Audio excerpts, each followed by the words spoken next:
കുടുംബശ്രീ പ്രവർത്തകർ സ്വാന്തന പ്രവർത്തന രംഗത്തേക്ക് കടന്നുവരണമെന്ന് M V Govindan MLA. Kurumathur panchayat Kudumbashree CDS സ്നേഹസ്പർശം സ്വാന്തന പരിചരണം ഉദ്ഘാടനം ചെയ്ത് സംസാരിക്കുകയായിരുന്നു അദ്ദേഹം.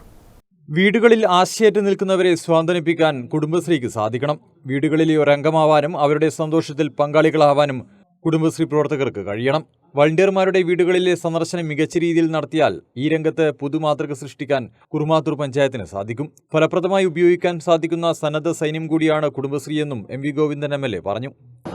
നമ്മൾ ആഗ്രഹിക്കുന്ന പോലെ ഈ കിടപ്പ് രോഗികളെ ഫലപ്രദമായി സന്ദർശിക്കാനും അവർക്ക് ആവശ്യമുള്ള എല്ലാ പരിചരണവും വീടുകളിൽ എത്തിക്കാനും അവരെ കാണുക, അവർക്ക് പല ആവശ്യമുണ്ടാവും, ഈ ആവശ്യങ്ങളൊക്കെ നിർവഹിക്കാനാവുക തുടങ്ങിയിട്ടുള്ള കാര്യങ്ങൾ നമ്മൾ യഥാർത്ഥത്തിൽ കുടുംബശ്രീ ഒന്ന് മനസ്സ് വെച്ചാൽ അവർ ഈ വോളണ്ടിയർമാരായിട്ട് മാറിയാൽ ഒരുപാട് കാര്യം അവർക്ക് മുൻകൈയോടെ ചെയ്തു തീർക്കാനാവും എന്നാണ് എനിക്ക് തോന്നുന്നത്.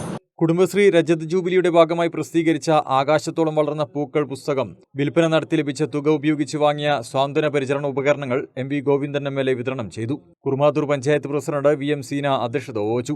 കുടുംബശ്രീ ജില്ലാ കോർഡിനേറ്റർ എം.വി. ജയൻ ഹരിത അയൽക്കൂട്ട പ്രഖ്യാപനം നടത്തി. Rajeevan Pacheni, CM Sabitha, P. Lakshmanan, T.P. Prasanna തുടങ്ങിയവർ സംസാരിച്ചു. News bureau, Taliparamba.